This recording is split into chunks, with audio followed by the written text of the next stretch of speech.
সবাইকে নমস্কার। আমি সুজা দাস। আমার ফেসবুক পেজে সবাইকে স্বাগতম। অনেক বন্ধুরা প্রশ্ন করে যে আমি কি করি। আমি কিছু করি না, আমি বাড়িতে মধ্যেই থাকি।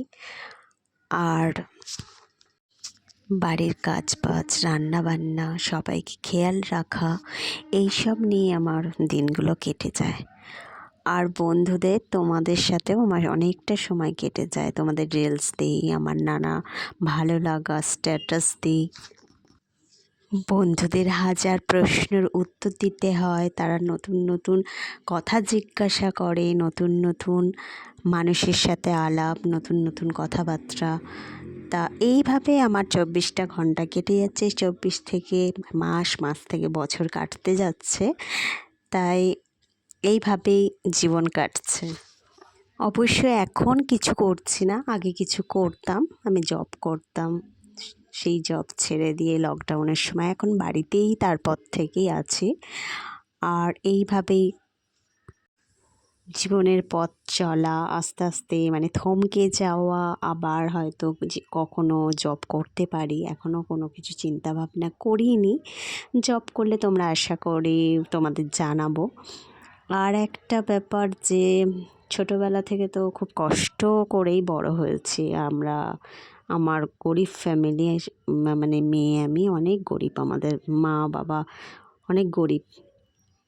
হ্যাঁ, আমি একটু বিয়ে হয়েছে, আমার বর একটু ভালো চাকরি করে বলে একটু ভালো থাকি।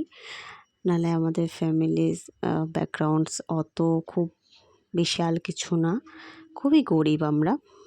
আর যেহেতু বাবা নেই, আমার মা আছেন। আর যতটুকু আছে ততটুকু নিয়ে আনন্দে আছি, আর আনন্দে থাকতে চাই। দুঃখটাকে কখনোই প্রকাশ করিনি। তোমরা তো দেখেইছো যে কোনো দিন আমি তোমাদের সাথে শেয়ার করতে কখনোই আসিনি, দুঃখ প্রকাশ করতে কখনোই আসিনি। কেননা আমি সবাইকে বিনোদন দিতে এসেছি, আনন্দ দিতে এসেছি। আমি যদি তোমাদের সাথে আমার দুঃখগুলো শেয়ার করি, তখন বিনোদন তোমাদের জীবনময়টাও দুঃখপূর্ণ হয়ে যাবে। তাই আমি কখনোই আমার দুঃখগুলো তোমাদের সাথে শেয়ার করিনি।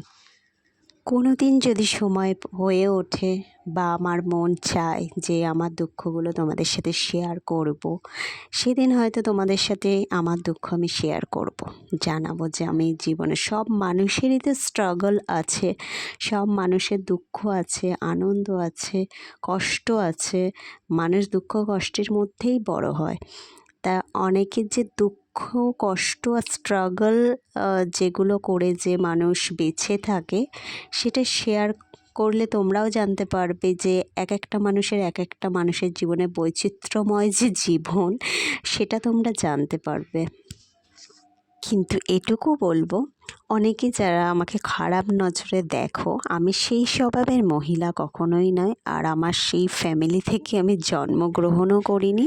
আর আমার যে শ্বশুরবাড়ির ফ্যামিলি, তাদেরও পরিবারে এরকম কোনো রকম নেচার বা কিছু নেই। অনেকেই আছে আমাকে খারাপ ইঙ্গিত করলে তাতে আমার কিছু সত্যিই যায় আসে না। এই কারণেই, যেহেতু আমি জানি যে আমি নিজে কি। আর সবথেকে গুরুত্বপূর্ণ হলো যে মানুষ যারা যেভাবে বড় হয়, আসলে আমার বাবা তো শিক্ষক ছিলেন, আর শিক্ষাগত যোগ্যতা অনেক ছিল। তাই আমাদের সর্বদা সৎ পথে থাকা, সৎভাবে বাঁচা শিখিয়েছেন। আর সৎ মানুষ সৎভাবে হাঁটতে চাইলে তো চারিপাশের যে নোংরা মানুষ অনেক আছে, সেইভাবে তো আর বাঁচতে দেয় না। তা অনেক দাগ দেওয়ার চেষ্টা অল্প বয়সে করেছে, এখন একটা পূর্ণতা বয়স পেয়েছে, এখনও চায়।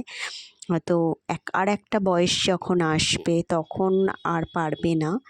তা সেটা দিয়েই বলবো যে যারা অনেকেই আছে একটু অনেক নোংরা ভাষা ব্যবহার করে, এটা তাদের উদ্দেশ্যেই বলা, কিন্তু খুব কম সংখ্যক। কিন্তু বেশিরভাগই মানুষ ভালো আছেন। এই কারণে হয়তো সবাই যদি কাঞ্চন মল্লিকা, শ্রীময়ীর মতন মহিলা ভাবেন সবাইকে, তাহলে তো এটা তার ভুল ধারণা। আর আমি অন্যের সম্বন্ধে না জেনে শুনে তো ভাবাটা সেটা নিজের মূর্খতামি ছাড়া আর কিছুই না।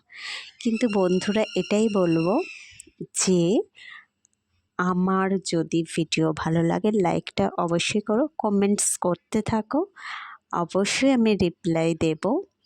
আর পারলে শেয়ার করে দিও। খুব ভালো থেকো। আরও সুন্দর সুন্দর কথা, সুন্দর সুন্দর ভিডিও, রিলস, শর্টস ভিডিও আমি এবার দিতে থাকবো, তোমাদের ভালো লাগবে। আমার সাথে জুড়ে থাকো। আমার সাথে তোমরা যে এতদিন কাটিয়ে ফেললে তার জন্য থ্যাংক ইউ সো মাচ।